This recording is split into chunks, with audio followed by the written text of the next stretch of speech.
यवतमाळात बनावट जन्म नोंदीचा मोठा घोटाळा उघड, 13 आरोपी अटकेत।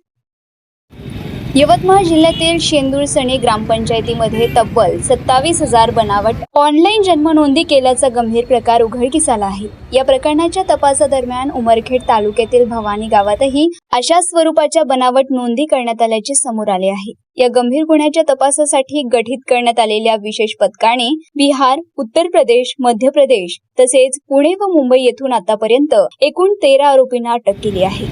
अलीकडेच मुंबई येथून राज अन्सारी, वाहिद अन्सारी व वजीद अन्सारी या 3 आरोपींना अटक करण्यात आली।